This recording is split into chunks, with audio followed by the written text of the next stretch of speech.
السلام عليكم ورحمة الله وبركاته. الحمد لله وحده والصلاة والسلام على من لا نبي بعده. أما بعد.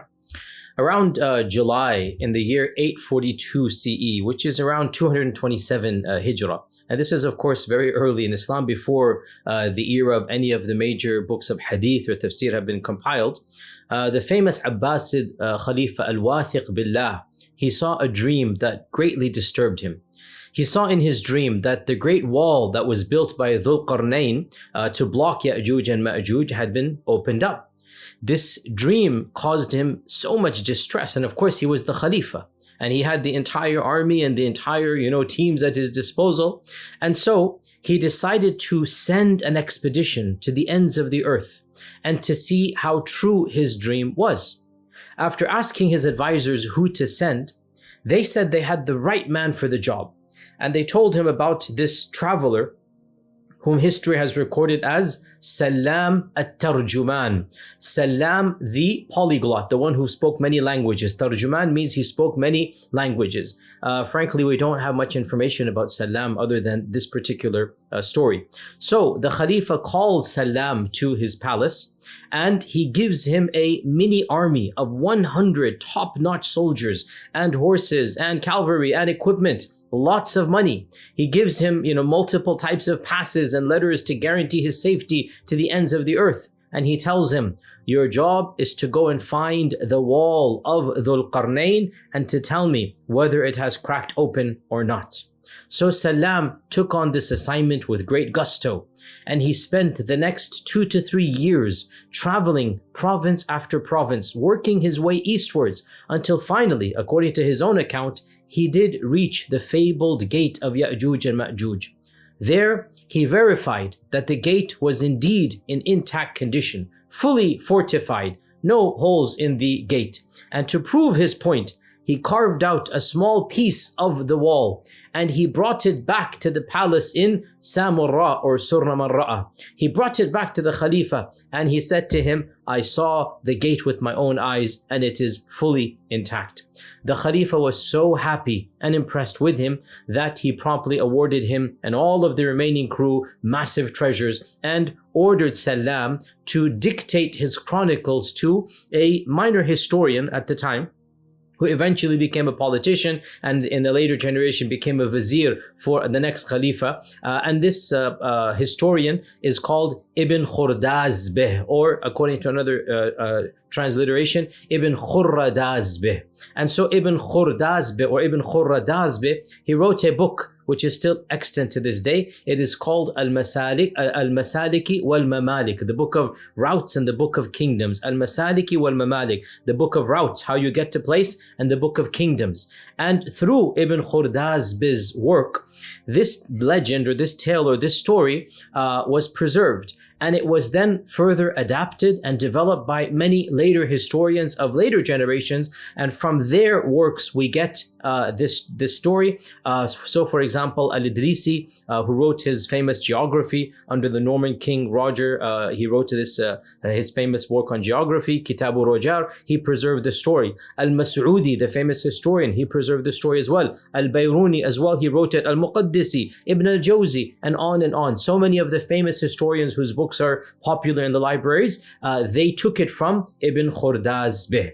Now, this entire chronicle, this entire narration has actually been translated into English, and you will find it in various academic articles and publications. And it is actually of great interest to many modern historians because Sallam at-Tarjuman, in his dictation that he said, he gives a very detailed city-by-city description of his itinerary. And it does seem that where he went, it corresponds to what we know of the world at that time. And so he describes the cities, he describes the cultures. And so people in our times, they're taking great interest because it was very rare for a traveler to travel these long distances. Ibn Battuta is well known, Marco Polo is well known. Why? Because it was very rare to travel. And so Sallam at-Tarjuman, in his travel, he was one of the few who actually traveled so many countries and cities and distances. And then he dictated when he came back, and that has been recorded. Now, Now, what's of interest to us, and in this particular library chat, is the claim of his to have actually come across the wall built by al-Qarnayn. And according to him, inscribed on the gates of that wall were in Arabic, were the Quranic verse that حَتَّى إِذَا جَاءَ وَعْدُ رَبِّي جَعَلَهُ دَكَّاءَ وَكَانَ وَعْدُ رَبِّي حَقًّا. This is of course in Surah Al-Kahf, that when the command of your Lord is going to come, then the walls are going to break. And indeed, the wa'du rabbi haqqa, and indeed the promise of Allah subhanahu wa ta'ala is true. Now, he takes it as a given, meaning Sallam and Ibn Khordazbeh. He takes it as a given that Dhul Qarnayn is actually Alexander. And that's why Ibn Khordazbeh calls the wall, he calls it the Radmu Iskandar, the wall of Alexander. And this was actually the common belief of many historians and mufassirun and scholars of hadith as well, that Dhul Qarnayn was Alexander. And Ibn Khordazbeh records in a lot of detail the construction of the wall, the materials of the wall, the gates of the wall, the designs of the wall. In fact, Ibn Khordazbeh says, of course, Ibn Khordazbeh is the historian who heard it from Sallam. Ibn Khordazbeh records that Sallam says that he met people who were guarding the gate and were well aware that behind the wall were Yajuj and Majuj, and that they had seen Yajuj and Majuj. And according to Sallam, Yajuj and Majuj were small creatures, 3 foot tall. And other people add here, Ibn al-Tabari, for example, mentions that Yajuj and Majuj, they procreate profusely, and that for every one amongst them, more than 1,000, children are born. And in fact, this is recorded in many books of Ibn Hajar, even narrates this in his Fath al-Bari, and others. They record this from some of the earliest authorities of our faith tradition, meaning of the first generation by name and of the second generation. They mention stories about Ya'juj and Ma'juj, that no one amongst them dies until he has left 1,000 children. For every one that dies, they leave 1,000. And other books mention, again, all of these are early books in the first 4 or 5 centuries of Islam. Other books mention that Ya'juj and Ma'juj, they constantly, their children are constantly engaged in public zina, a'udhu billah, and so they're just procreating like beasts and creatures, and they are semi-humanoid creatures living in the furthest regions of this world, and on and on. In fact, Ibn Hisham, the author of the Seerah, in his other history book, Ibn Hisham actually, again, quite factually writes that Iskandar, Alexander, was the one who blocked Ya'juj and Ma'juj, and he blocked them in the nether regions of the world. Al-Idrisi writes in his famous work on geography, and again quite factually, that Ya'juj and Ma'juj live in the furthest regions of the east. Al-Idrisi, in his famous book that he wrote for King Roger of Sicily, the Norman king of Sicily, Al-Idrisi, following Ptolemy and before him Aristotle, following these ancient Greek geographers, Al-Idrisi divided the world into 7 iqlim. Iqlim is the Arabic word for climb, which is the Greek word climbs. Ptolemy divided the world into 7 zones, or 7 iqlim, and each of these iqlims was further divided into 10 latitudes, if you like. And so, of course, the furthest of the iqlim is the 7th iqlim, and the furthest of the furthest is the 10th latitude within the 7th iqlim. Al-Idrisi says that Ya'juj and Ma'juj live in the 9th latitude of the 7th iqlim, because the 10th latitude is inhospitable. There is nothing there except barren land and whatnot. And so Al-Idrisi and he said this quite factually in his book, you can still read it to this day, that he basically says that the furthest most eastern region of the world, in the 9th latitude of the 7th iqlim, this is where Ya'juj and Ma'juj live, trapped behind the wall of Iskandar. And again, he quite factually writes that the descendants of Ya'juj are 3 feet tall, and their ears hang all the way down to their necks, and their heads are completely circular. They're complete, round globes, and they can leap amazing distances, and they constantly fornicate, and each of them has 1,000 children, and he goes on and on and on. Now, the point being, it is quite clear that a lot of our early authorities, historians, and even mainstream scholars had understandings of Yajuj and Majuj that frankly, as we are now very clearly can say, are not based upon the Quran and Sunnah. So the question arises, therefore, what are we to make of the reality of Yajuj and Majuj? And how do we understand these types of statements that are found in mainstream books? As I said, Tafsir al-Tabari has some of these types of reports. Most of the books of tafsir, most of the books of the narrations of hadith, the interpretations, the sharh of the hadith, Ibn Hajar as well and others, they have these types of reports, and sometimes they don't comment, they just leave them there. And again, I mean, a simple reality is that if every one of them had 1,000 children, obviously, very, very, very basic algebra will tell you that in 2 generations, if 1,000 have 1,000, each one of them has 1,000. In 2 generations, that's 60 years, you're going to have 1 million. And basically, in 3 generations, you're going to have 1 billion. And just in 4 generations, if we were to follow this math, which is 4 generations is 120 years, less than 120 years. In 4 generations, if this is true, you will have more members of Ya'juj and Ma'juj than the entire cumulative number of mankind that has ever existed in all of recorded history. So again, and that's just 4 generations. If you're going to say that Ya'juj and Ma'juj are from the time of, whenever they were, we're talking about 200 generations or so, 150 generations or so. Do the math. If every generation has 1,000, what is going to happen? Now, again, as I said, one can easily say, oh, but what these great scholars say, it's not the Quran and Sunnah. We don't have to believe them. And of course, I completely agree with this. And the response is nobody's saying to believe them. However, what is being pointed out is that there's an immense amount of folkloric tradition that even respectable authorities who otherwise are reputable in their fields, they have fallen prey to. And perhaps some of that folkloric content even affected some of our most reputable scholars in some of the most mainstream discourses of our tradition. And there's nothing, to find strange about this. In the end of the day, all of us are human beings, and all of us, we take from the knowledge that we have based upon what we have access to. And if people of a certain time and place took the knowledge of their peoples and considered it to be, the best of what they knew, that is exactly what we expect. So the point being, what exactly are we to make, therefore, of this notion of Ya'juj and Ma'juj? And this is going to be the topic of our library chat today. And it's going to be a relatively basic one. It's not one of those really super advanced ones that I give in other places. Inshallah, if you're just interested in the topic of Ya'juj and Ma'juj, then inshallah you will be able to benefit, even though there's going to be some academic discourse here. But overall, the specific question that I'm interested in this library chat is whether it is a part of our faith tradition, whether it is something that we must believe that Ya'juj and Ma'juj are literally trapped behind a wall right now. Like Sallam al-Tarjuman said that he saw the wall with his own eyes, and behind the wall were Ya'juj and Ma'juj, and that there are billions upon billions upon billions of them. Because again, as I said, if you do the simple math from what we find of the earliest generations, that one of them gives 1,000 and whatnot, we're talking about a number that is astronomical, that is the beyond credulity, if you like. Is that something that our Sharia requires us to believe or not? This is going to be the summary of my research in this library chat, and we will not be discussing other related topics, which inshallah maybe a future library chat we might be talking about. For example, who was Dhul Qarnayn? And what exactly happened, back in the past? That's a very good story, a very good, interpretation of tafsir and hadith. I'm not interested in today's library chat. It's a very interesting topic. Who was Dhul Qarnayn? Was he Alexander or not? And that's an interesting topic.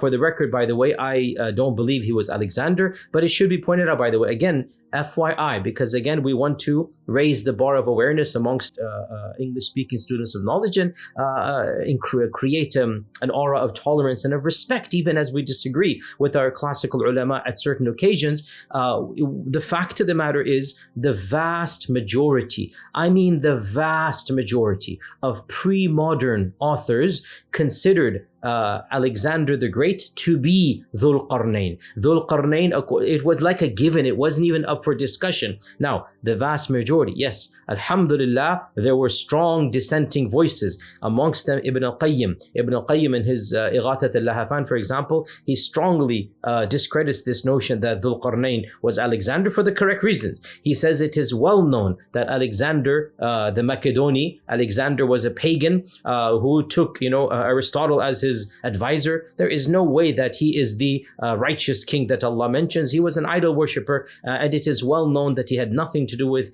religiosity of Tawheed and whatnot. So it cannot be Alexander the Great. And of course, I also believe that Dhul Qarnayn is not Alexander the Great. But that's not today's library chat. Today's library chat is also not about, if you're aware of this or not, it's not today's the topic, the Syriac legend of Alexander and its alleged relationship with the Quranic story of Dhul Qarnayn. That perhaps is another library chat. It's not today's one. I'm also not interested today in a detailed analysis of all of the ahadith about Yajuj and Majuj and their past and their future.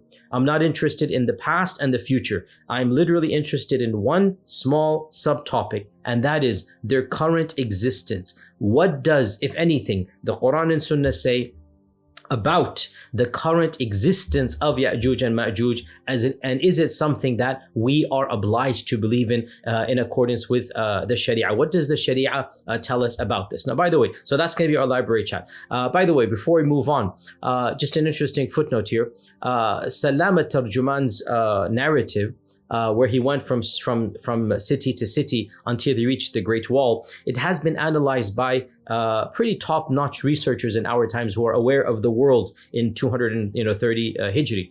And they have pretty meticulously tried to match up the cities he says he has visited with the cities that were existent at the time. And by and large, they have found him to be relatively accurate. And if this is the case, then this means that unless he was blatantly lying, he actually saw something that he thought was the wall. And in fact, many researchers in our times have concluded quite convincingly that yes, Sallam al-Tarjuman did see a magnificent gate and a very fancy wall. And this was the Jade Gate built by the Chinese emperor, ornately decorated, and it was one of the primary gates of the Silk Road Highway. And of course, given that Sallam al-Tarjuman is in a strange land, he's probably the only Muslim, for many, lands around and whatnot, and he's in a culture that's unknown to him, and he wants to find this. It's just human nature. It's not as if, astaghfirullah, he's lying. We don't know too much about him, but everything else seems to be matching up. And it seems as if you follow his route, if you follow where he went,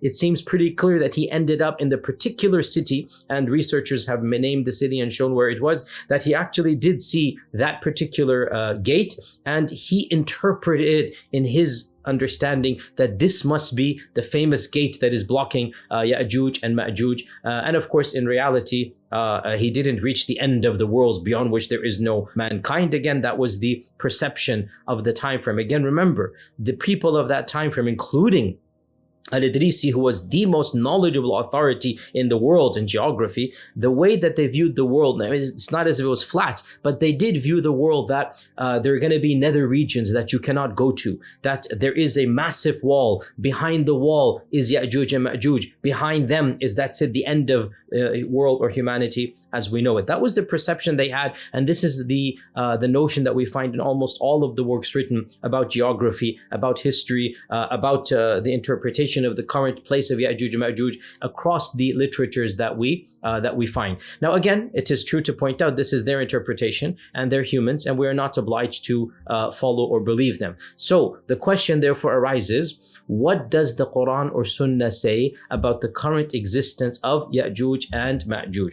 I myself have given a number of lectures about the signs of the Day of Judgment, and when I first taught a detailed class about the signs of the Day of Judgment, this was perhaps around 10 years ago when I was in the city of Memphis, I accepted a particular hadith that some scholars, such as Shaykh al-Albani, have made authentic, in which it is mentioned that Ya'juj and Ma'juj are trapped behind a wall and they're digging every single day until they are about to reach the end, and then they're told to go back until finally a day will come when they will break free. There's one hadith like this, that's it. And back in the, that era when I did my preliminary research, I did not look at the chain of this hadith, and I simply followed a great scholar of hadith by the name of Shaykh al-Albani, and he said it is authentic. I said, khalas, it is authentic or not. And so I followed him, and I said, we believe in it because the Prophet ﷺ said so. Because if the hadith is authentic, we believe in it. I gave a recent series a few years ago after having moved to Dallas, and in that series, I did a bit of a deeper dive about this particular hadith. And I realized that, in fact, this hadith has quite a number of problems in it, and many of our mainstream ulama, including Ibn Kathir, and in our times as well, a whole host of ulama have problematized this hadith, and that in fact I do not agree with our esteemed Shaykh al-Albani that it is Hasan hadith. Actually, it is a da'if hadith. So if you remove this hadith from the picture, then there is nothing explicit that Ya'juj and Ma'juj are currently in existence and trapped behind a wall, and therefore we don't have to believe this. Now, so I gave this lecture a few years ago. As a part of that lecture, and so I said that, this is the opinion of many ulama, for example, Shaykh Rashid Rida, Anwar Shah Kashmiri, Shaykh Abdurrahman ibn Sa'di, many of the scholars of our times, they have claimed that Ya'juj and Ma'juj were a tribe that was trapped by the al-Qarnayn, and that their descendants, somebody like them, shall come at some point in time, and that will be one of the signs of the Day of Judgment. But we are not obliged to believe that they're currently trapped behind a wall. As a part of that lecture, and on a very humorous note, because again, you're teaching a live audience, and when you're teaching a live audience, sometimes you say something to, make them giggle or laugh or whatnot. I mentioned in passing a theory that was meant to lighten the mood, and it was very clearly meant as a facetious joke. And if you watch the lecture and you know my style of talking, and you listen even, to the disclaimers in that very lecture, it is very clear that what I'm saying is meant to bring some levity to a very serious topic, which is actually a method, a mechanism that all good teachers employ when they're teaching. Crack a little bit of a slight joke and a funny anecdote. And, to make somebody smile or laugh during a lecture, it always allows them to interact and to concentrate better. No one in my community misunderstood that I was seriously positing such an opinion. And it was clear, very clear, that it was said in some light-hearted humor. And in the lecture, I explicitly said that my own opinion is that of the famous ulama who made the hadith weak, and therefore Ya'juj and Ma'juj are not trapped behind the wall.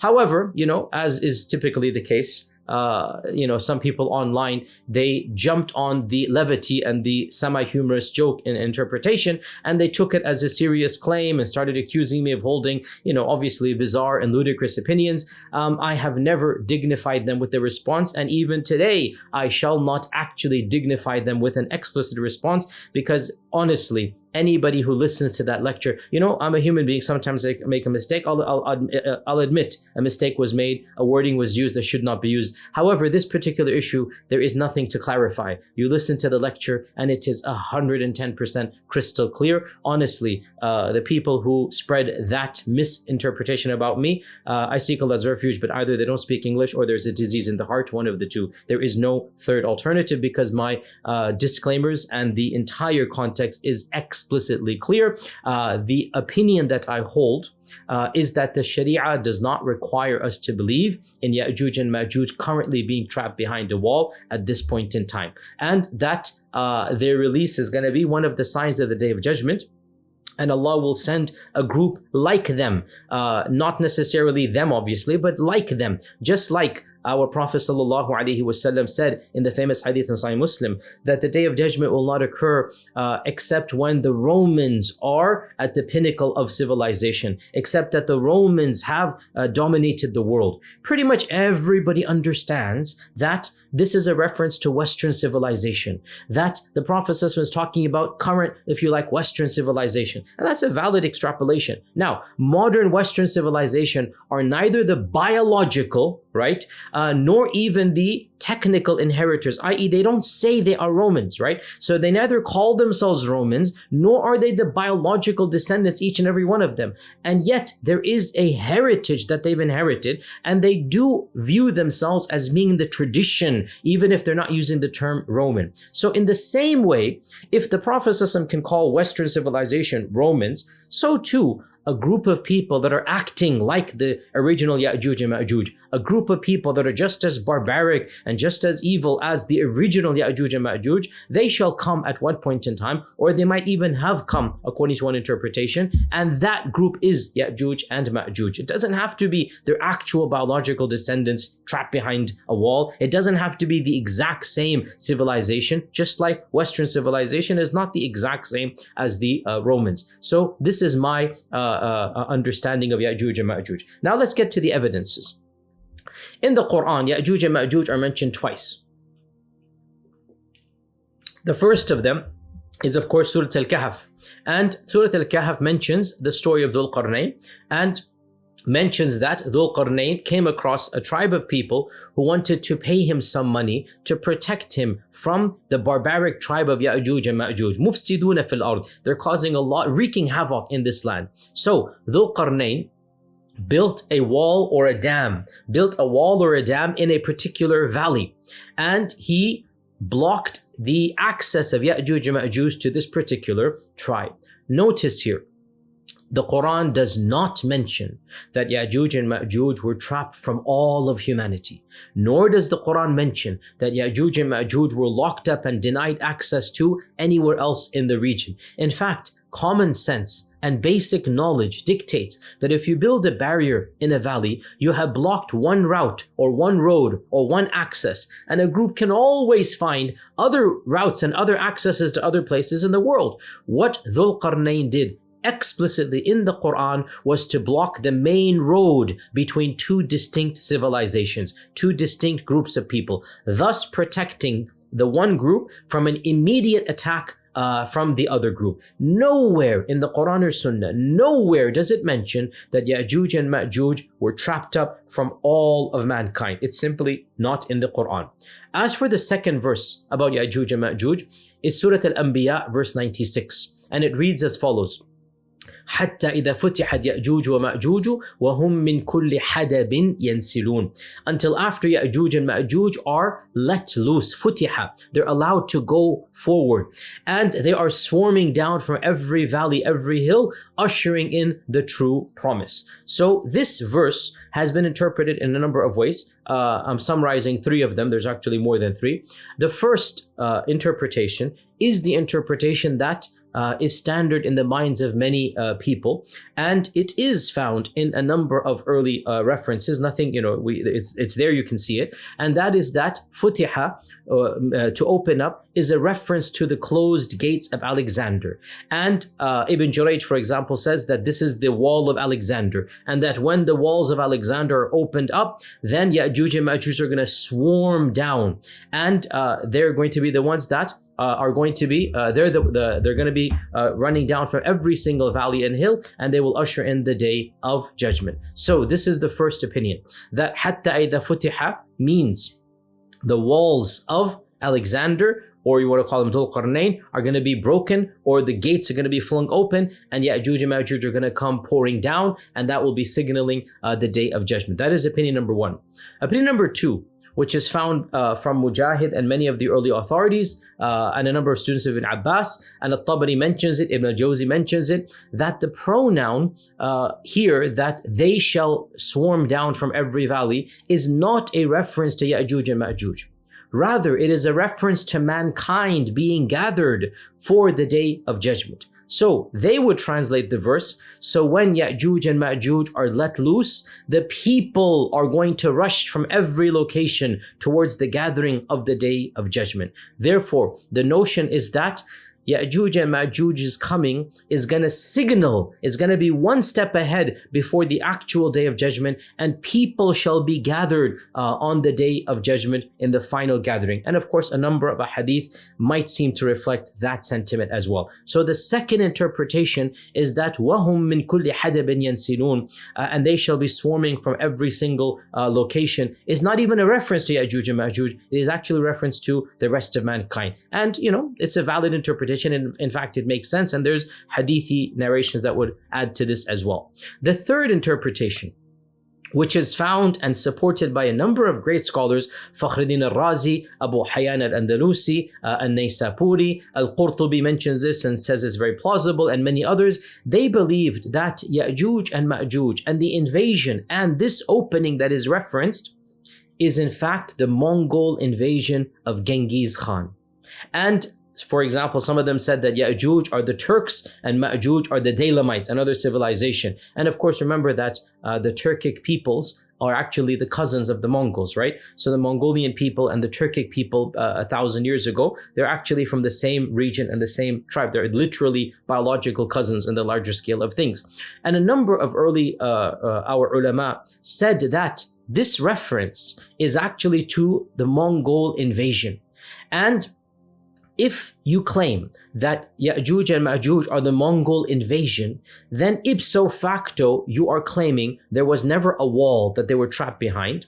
And the notion of the wall being broken is not in the Quran. Futiha means let loose, not that the door opened. Futiha can also mean to allow to go. And so, حتى إذا فتحت يأجوج ومأجوج, one Ya'juj and Ma'juj, the hordes of the Mongols, Genghis Khan's invasion is let loose. And this is the interpretation of many ulama, as I said, including Ibn Ashur, one of the most famous scholars of tafsir. Ibn Ashur, the famous mufassir, in his tafsir, he actually says, he comments on this verse and he says, this verse is of the miracles of the Quran because it predicted the invasion of the Mongols centuries before it occurred. And their invasion signals the end of times. In other words, what Ibn Ashur, Abu Hayyan, al-Razi, others are saying is that when Allah is saying that the Mongol invasion is going to lead to the day of judgment, it doesn't mean it's going to happen in a day. It simply means relative to the grand scale of things, the Mongol invasion is going to signal the day of judgment being very, very close. Now,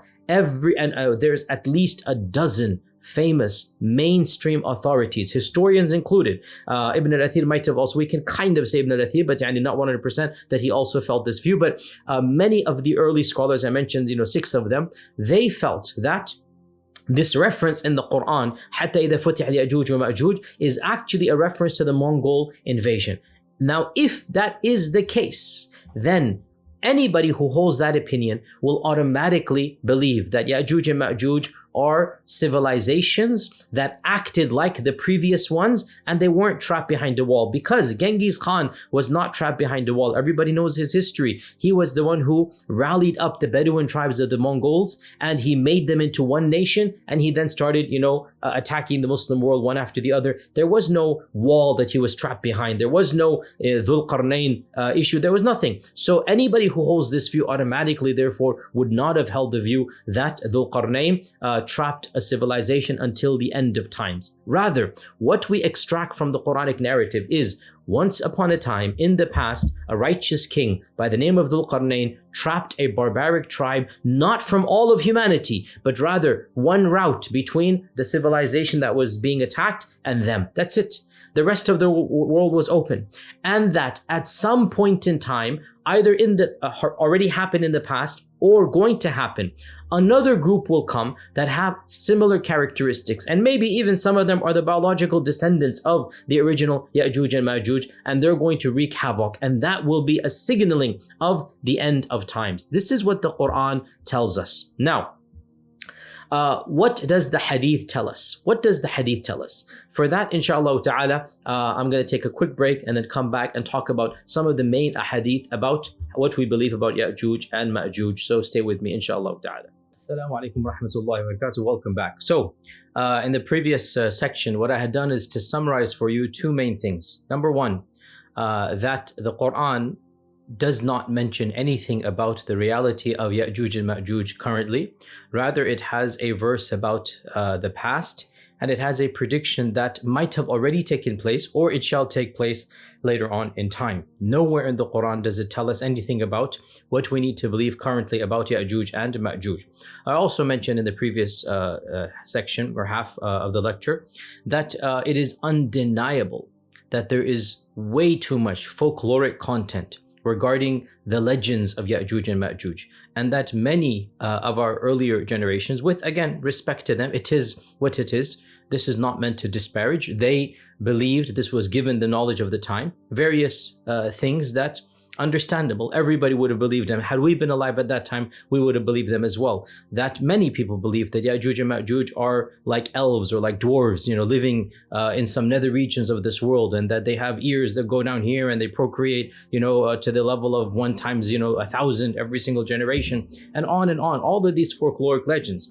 And unfortunately, we need to be very critical in this regard and point out, just because great ulama have said it doesn't make it factually correct. We need to be very clear what is in the Quran and what is in the authentic Sunnah. Now, with regards to the ahadith about Ya'juj and Ma'juj, one library chat is not enough to cover all of the ahadith. I have done extensive research to the best of my capabilities, and there are around 14 or 15 unique ahadith about Ya'juj and Ma'juj, to the best of my knowledge. Unique, again, if you want to include reiterations, you might get 25 or so, but that's reiterations. In terms of bringing unique information, and in terms of unique isnads and unique chains, there's probably around 12 or 13, 14 at max, if you like. And these are in the 6 books and the Musnad of Ahmad, and I have gone over all of them from my own research and my own understanding. Maybe another library chat for that. I'm not interested in this library chat about what do the ahadith mention about Ya'juj and Ma'juj. Most of the ahadith, actually there's not a single hadith that mentions them in the past. We don't have a single hadith about the historical Ya'juj and Ma'juj that al-Qarnayn trapped. Not one narration about what happened in the past. The bulk of the narrations are about what's going to happen in the future. And that's something that, again, no problem whatsoever. We affirm that there's going to be Ya'juj and Ma'juj. We affirm that there's going to come. Now, me personally, I do not agree with the interpretation that says that Ya'juj and Ma'juj were the Tatars, were the Mongol invasion, were Genghis Khan. I don't agree with this, but we respect our ulama who did. And, famous ulama believe this. But I believe that they're going to come towards the end of times. So again, in this library chat, we're not interested in the end of times, Ya'juj and Ma'juj. We're not interested in Jesus Christ, killing them, or making dua to Allah to kill them. That's all mentioned in the hadith. That's something for another library chat, for another discussion. Today, in this library chat, as I said, we're interested in one specific topic, and that is, what are we required to believe about the current existence of Ya'juj and Ma'juj? With regards to their current existence, there are only, at max, 3 potential narrations, of which only one is explicit. I repeat, there are 3 potential narrations that, when I say potential, I mean potentially they could be extrapolated. That are they suggesting they currently are around or not? There's 3 that are potentially we can put in the chapter.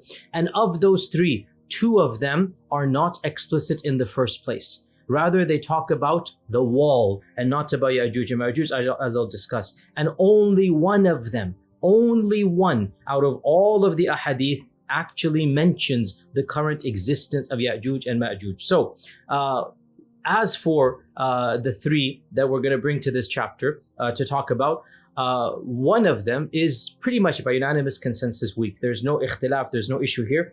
And that is the one that Imam al-Bukhari mentions in the chapter heading, mu'allaq.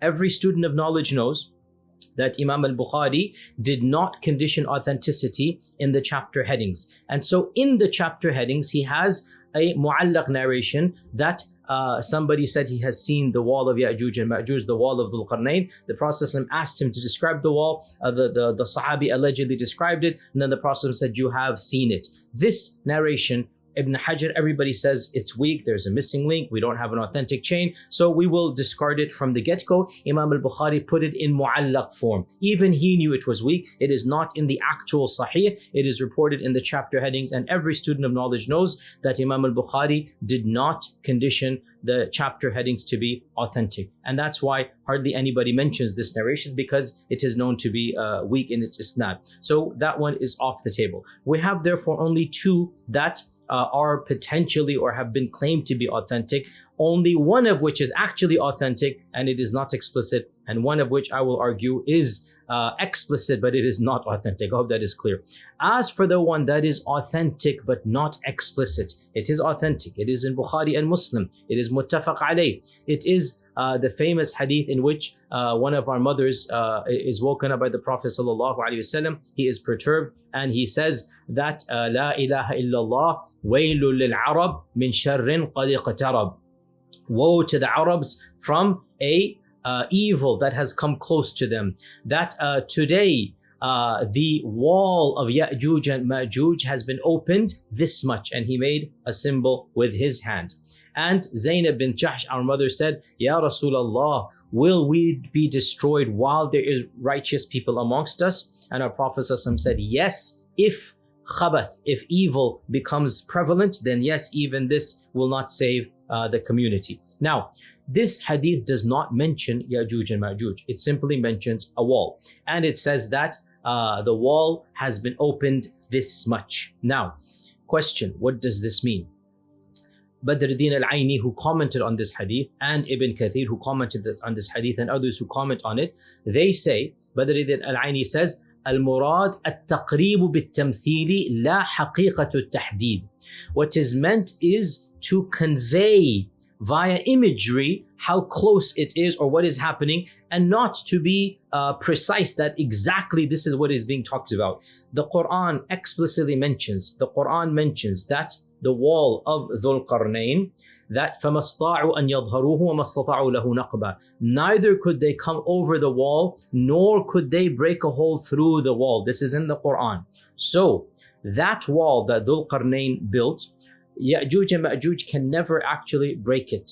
The wall that al-Qarnayn built, as I said, by the way, that wall does not trap them from all of humanity. They can go elsewhere, they can go here and there. That wall, Allah Azza wa Jalla says, those tribes of Ya'juj and Ma'juj, neither could they overcome it, nor could they bore a hole through it, right? فَمَصْلَعْ لَهُ نَقْبًا. A naqaba is a hole, is to make a channel through it. So the notion, therefore, that the Prophet ﷺ is actually intending a literal hole doesn't make sense. And that is why Ibn Kathir and Badruddin al-Aini and others, they comment on this hadith and they say this is min bab al-tamthil. This is like the Prophet ﷺ saying that I have been sent with the Day of Judgment like this, and he put his two fingers like this. It's a analogy. You're drawing a chart. You're trying to make the symbolism here. It's not that there's an actual wall, that there's a hole this big. He's saying that the coming of Ya'juj and Ma'juj are now much closer, and it's now getting imminent. And he's giving a symbolism. It's actually now, we see it now going to be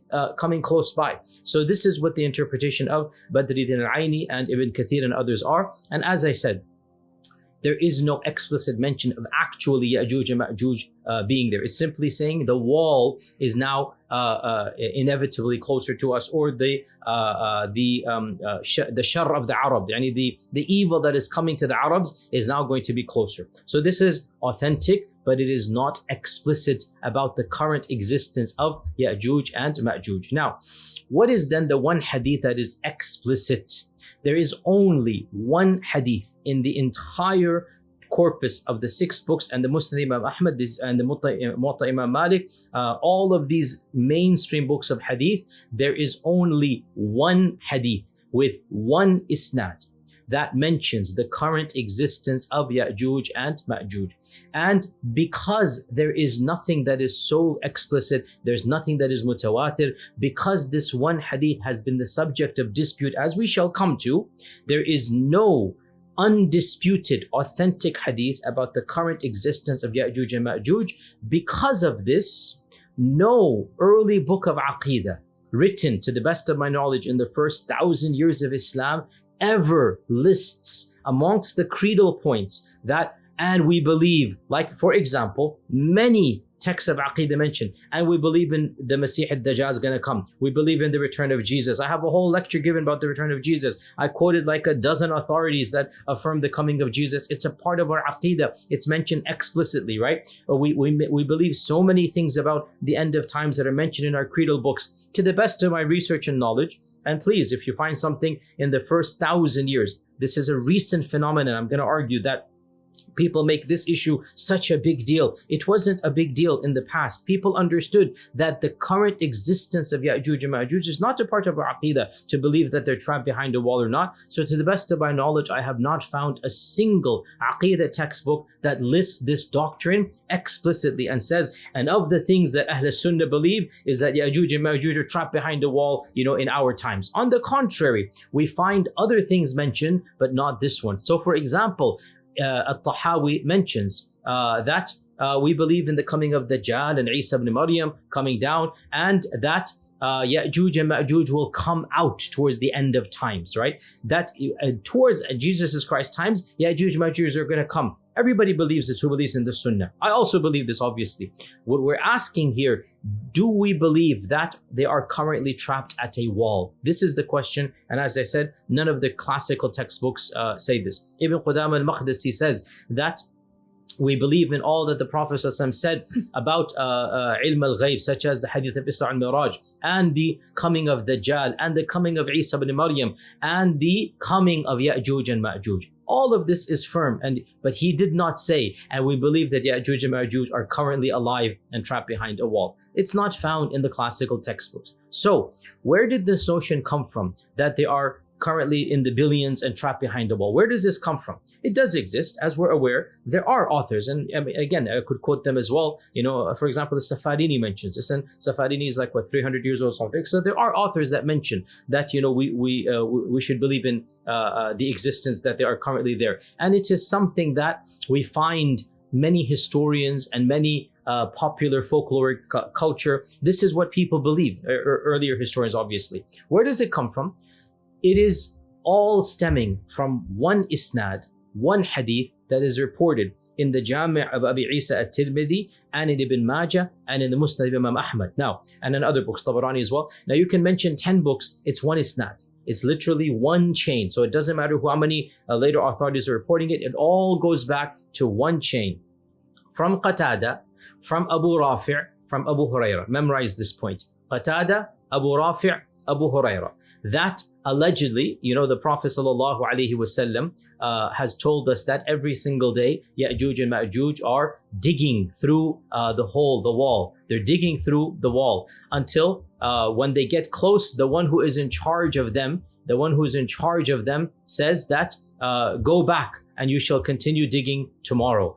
And when they come back tomorrow, they shall find that the wall has been returned to normal. It is even stronger than when they left it. Until finally, when Allah wants to release them, the one that is in charge over them shall say, go back, for you shall dig it tomorrow, insha'Allah. And then the next day, when they will find it, they will find that what they have done the previous day has not been changed. So they will be able to dig through. So this is the one narration that explicitly mentions Ya'juj and Ma'juj are behind the wall and they're digging every single day, and miraculously whatever they dig is destroyed, and then they go back again until they keep on digging. This is one isnad. Qatada, Abu Rafi', Abu Hurairah. Now, as I said, 10 years ago, Shaykh al-Albani makes this hadith authentic, so I made taqleed and I said it is authentic, and if the Prophet says it, then we must believe in it. However, it is quite clear to me at this stage now that this narration has problems in its isnad, multiple problems in its isnad, and its matan is also problematic. Now here I'm going to ask the reader a bit of an indulgence. I'll have to go into a little bit of technical detail. If this bores you, then fast forward until I get to the end of this, but I do need to go into this technical detail. So as for the isnad, it is from Qatada, from Abu Rafi', from Abu Hurairah. There are multiple problems. I'm going to go over them quickly. Number one, the first issue, and I've gone over this in more detail, the first issue in my lecture series about the stories of the prophets, when I talked about Adam alayhi salam and the story or the hadith that is found that were it not for Hawa deceiving Adam, no wife would deceive her husband. I went into a mini summary of some of the aspects of this hadith, and I mentioned that every single narration that we find Abu Hurairah radiallahu ta'ala an talking about the stories that some of our own scholars have said we need to be a little bit more careful. And that is because it is well known in our tradition that there has been contamination of the reports of Abu Hurairah with the main storyteller of early Islam, and that is the Rabbi Ka'b al-Ahbar. The Rabbi Ka'b al-Ahbar. Ka'b al-Ahbar, every student of knowledge should know that he was from a rabbinical family in Yemen. He converted to Islam. He was with the Sahaba. He converted after the death of the Prophet. He came, Abu Bakr, Umar, Uthman, Ali. He was in that time frame. So he's of the senior tabi'un. Age-wise, he could be a companion, but he didn't see the Prophet ﷺ, and he would spread many stories from his rabbinical tradition, and these stories had a profound impact on tafsir. Everybody knows this, Ibn Taymiyyah, everybody points this out. Ka'b al-Ahbar is the main source of what is called Isra'iliyat. Now, Ka'b al-Ahbar and Abu Hurairah spent much time together. And Abu Hurairah studied from Ka'b al-Ahbar for many, many years, so much so that Ka'b al-Ahbar would remark that Abu Hurairah has studied with me the Torah so much, he can tell me the Torah without speaking Hebrew. He would say this, that Abu Hurairah can narrate to you the stories of the Torah without even knowing Hebrew. And Imam Muslim, in his Kitab al-Tamyiz, Imam Muslim has a authentic narration from one of the students of Abu Hurairah who says that, be careful, I have seen myself that Abu Hurairah would narrate a hadith of the Prophet ﷺ, and then he would narrate from Ka'b al-Ahbar, and then he would leave, and the people in the audience, his students, would mix up what is Abu Hurairah saying from the Prophet ﷺ and what is he saying from Ka'b al-Ahbar. This is from Muslim's Kitab al-Tamyiz, Imam Muslim, the famous Imam Muslim. So again, what I'm saying here, and this is something that should apply to only those hadith that are narrated by Abu Hurairah that deal with the stories of either the previous prophets or the people to come in the future, because that's what Ka'b is talking about. Ka'b's not talking about fiqh. Ka'b's not. So when Ka'b is mainly about the stories, when we find a narration that is only found in Abu Hurairah and no other person narrates it, then the least that we can do, I'm not saying we reject it, but I'm saying this is found in our own tradition, that it is okay to be skeptical, that okay, is this something we bring of an issue? Okay, is it from Ka'b or is it from the Prophet sallallahu alaihi wasallam? So this is point number one. Point number two, directly from that, subhanallah, lo and behold, we find the exact same narration of Yajuj and Majuj digging through and being told to go back. We find it not from Abu Hurairah, not from the Prophet ﷺ, directly from the tongue of Ka'b al-Ahbar. Guys, 1 + 1 = 2. Ka'b al-Ahbar has this entire narration, and we find it from other chains, nothing to do with Abu Hurairah. You find this in Abdul Razzaq's tafsir. You find it in Nu'aym ibn Hammad's Kitab al-Fitan. You find it in al-Tabari's tafsir from Ka'b al-Ahbar, directly from Ka'b al-Ahbar. Ka'b al-Ahbar is saying that Ya'juj and Ma'juj are behind the wall, and they're digging every single day, and they're going to be turned back. And lo and behold, in Sahih Muslim, we find, not Sahih Muslim, in Tirmidhi, we find Abu Hurairah saying the same thing, and Ka'b al-Ahbar saying the same thing. Guys, we just said that there has been cross-contamination. To me, this is clear-cut evidence that this story is coming straight from that cross-contamination as well. And that is why, listen to this isn't Yasir Qadhi problematizing Abu Hurairah's narration. Ibn Kathir himself, he says that this report of the Yajuj and Majuj, هذا قد روي عن كعب الأحبار ولعل أبا هريرة تلقاه من كعب فإنه كان كثيرا ما يجالسه ويحدثه فحدث به أبو هريرة فتوهم بعض الرواة عنه أنه مرفوع فرفعه والله أعلم. End quotation. Anybody who understands Arabic can translate. خلاصة القول, the summary, Ibn Kathir himself says, it's clear to me that this is not from the Prophet sallallahu alaihi wasallam. This is from Ka'b al-Ahbar. Abu Hurairah heard it from him, and some people assumed that it is from the Prophet sallallahu alaihi wasallam. End story, QED. In my humble opinion, these 2 points are enough of a devastating critique to this narration, because it goes against every other, because it doesn't even make sense, as we're going to come to, because it is from the Israeliyat, because it is from Ka'b al-Ahbar and from Abu Huraira. And so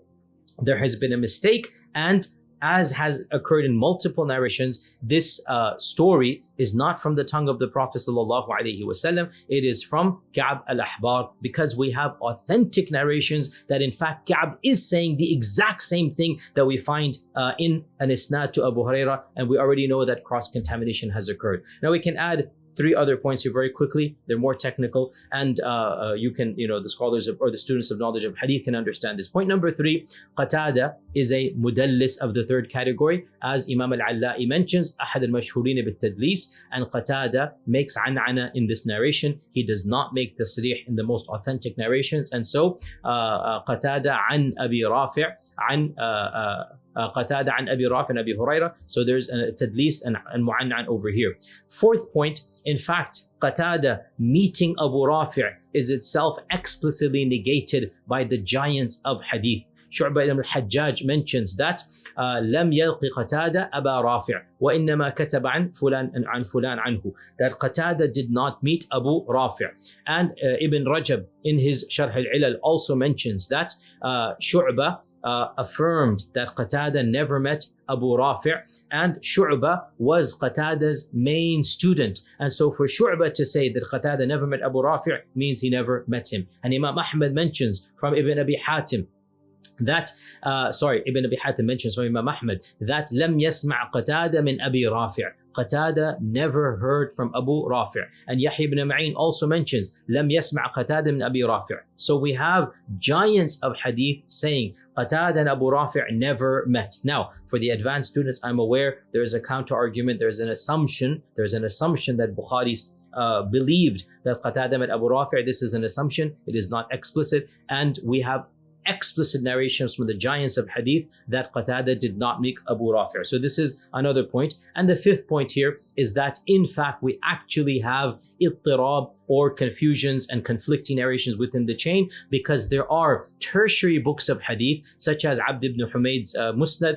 and this is also mentioned by Ibn Hajar in Matalib al-Aliyah, that sometimes Abu Huraira would narrate it from himself and not from the Prophet ﷺ. So it's mawquf an Abi Huraira, and this actually adds to what we're saying, that it's not from the Prophet ﷺ, it's Ka'b al-Ahbar. So clearly there are 5 isnad criticisms of this hadith. Any one of them is enough to bring a little bit of doubt, but in reality all 5 together, to me it is crystal clear. And not just me, Ibn Kathir and many other giants of hadith, they considered this solitary chain to be weak, and therefore they said this hadith is not authentic. As for the matan itself, now we don't generally, as we're aware, Sunni scholars really shied away from matan criticism. They're very cautious about it because they didn't want to make matan criticism the main issue. They wanted to be different from the Mu'tazila. The Mu'tazila prioritized matan criticism over isnad. They didn't want to go down that route, and so they kind of sort of shied away, which again, I'm upon this methodology. Well, I am Sunni and I understand this, that you don't want to open the door for too much matan criticism. That having been said, it doesn't mean that we neglect matan criticism altogether. And in this particular case, really it does not make sense, because once again, a number of things. The Quran says they're not going to bore a hole through the wall. And this hadith is allegedly saying they're going to bore a hole right through the wall. It goes against the Quran. Also, who is this person in charge of them? That is he an angel, or is he another creation of Allah that's telling them to come back tomorrow? And then when they come back tomorrow, they're going to dig through, but then they come back, they're not going to dig through. So who is this strange person that's in charge of them? Again, it's just one of those really bizarre things. It doesn't really make sense in this regard. In any case, forget the matan criticism. Isnad criticism is enough. This is the only explicit narration that unequivocally indicates Yajuj and Majuj are currently alive and present, and this isnad is weak. The matan is also problematic, and therefore Ibn Kathir says this narration is from Ka'b al-Ahbar. It's not from the Prophet ﷺ. And one of the main students of Ibn Uthaymeen, a scholar by the name of Hakim al-Mutayri, has written a treatise about this hadith. You can find this, I have the treatise, you can find this where he goes over so many points. Also, one of my teachers in Jamia Islamiyya, Sheikh Mansour al-Samuri, he also made this hadith weak, one of the teachers in the College of Hadith as well. By the way, Sheikh Mansour, one time I visited him in his office, and I don't know why, but for some reason we started talking about Yajuj and Majuj. This was when I was 22, 23 years old. I just started talking about Yajuj and Majuj. And Sheikh Mansour was the first sheikh that I heard directly the whole notion of their current existence. For me, growing up, I thought the same thing. Yajuj and Majuj behind the wall. So my own teacher, one of my teachers, he actually was the one to bring this up and say, no, they're not currently. They're not trapped behind the wall. His position was that Yajuj and Majuj are a reference to the dominant civilizations of that region, the Russians or the Mongolians or whatever, the Chinese. It doesn't matter what. But the point is that they're not behind a wall. These people are going to rebel, and these people or their descendants are going to be fighting the Muslims, and Isa ibn Maryam is going to be dealing with them. That is the notion that Sheikh Mansour was the first time he told me this hadith is not authentic, and I believe such and such, and I didn't know about at the time. This is of course the position of many ulama, as we will come to now.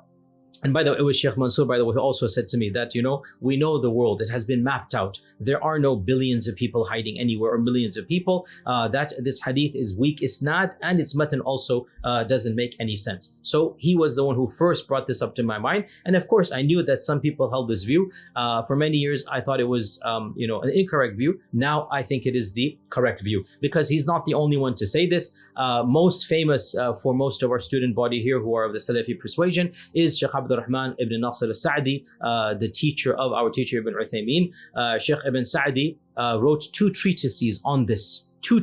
little booklets on this, denying that there's anything in our Sharia that says that we have to believe Yajuj and Majuj are currently trapped behind a wall. And of the points he brought up is that not only is this hadith weak, but it makes no sense, and our Sharia tells us to take facts that are indubitable, that are beyond doubt into account. Our Sharia does not tell us to be irrational. When we know something that is factually correct, then unless the Quran and Sunnah is explicitly clear and we have to submit, yes. But when the Quran and Sunnah is not clear and we have a fact from science or a fact from anything that we know, yaqini is a fact, then we take the fact at face value. And by and large, it is an undeniable reality that we know this globe, and that there are no millions of people or billions of people that are still undiscovered behind some wall and whatnot. And the Quran and Sunnah does not tell us to believe something of this nature. So Sheikh Abdurrahman al-Sa'di held this view as well.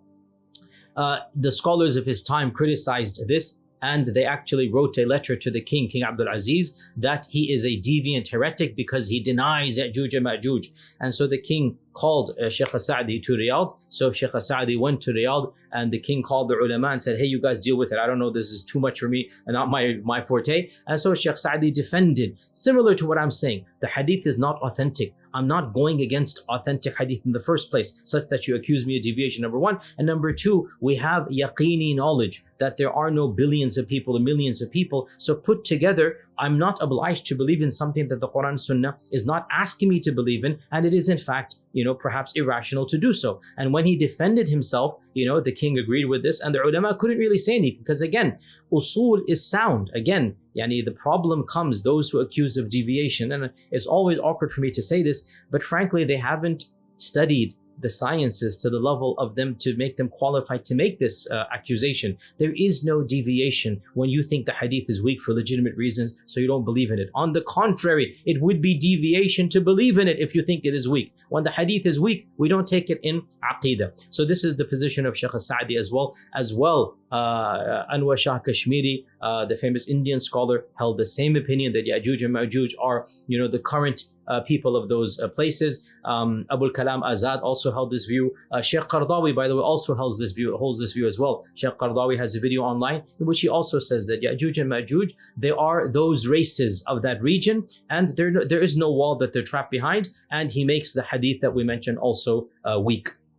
So the point being that the notion, therefore, that there are millions or billions of people that are trapped behind a wall, we have to believe that their existence. No, there is no such belief. Now, before I conclude very quickly, I remember, again, because I've had to discuss this with so many people. So the notion immediately comes up. So somebody said to me, you're saying something nobody's ever said before. I said, that's factually incorrect. I mentioned 5 authorities, so they all say this. So then he immediately said, okay, fine, some people might have said it, but then why can't you believe that they're hiding in caves? Why can't you believe that they're under the ocean? Allah is ala kulli shayin qadir. And the response to this is, astaghfirullah, nobody's denying Allah ala kulli shayin qadir. Nobody's denying the power of Allah subhanahu wa ta'ala. This is an incorrect tangent to go down. What we are saying is, I said to my friend here, you are bending over backwards to prove something that is not found in the Quran and Sunnah. You're trying to find an excuse to believe in something that we don't have to believe in. So for you to say my opinion is non-existent,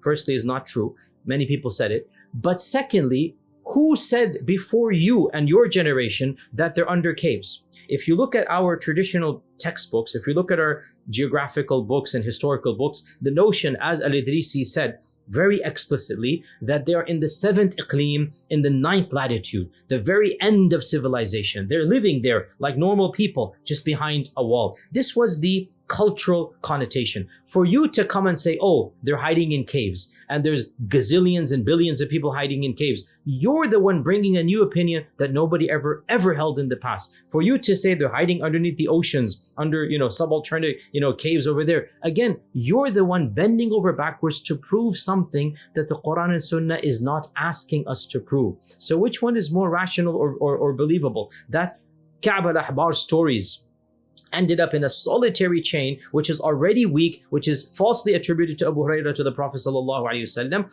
or that we have to believe in the current existence behind the wall? Which of the two is more rational? So my point, my gentle pushback is that no, you're the one asking us to believe something nobody before you ever said, which is they're hiding under the caves or they're whatnot. There is no such notion as this. So to conclude, 2 simple points, brothers and sisters. Number 1, the Quran is explicit that there was a previous nation called Yajuj and Majuj. They existed. They caused much, they wreaked much havoc and fitna and fasad.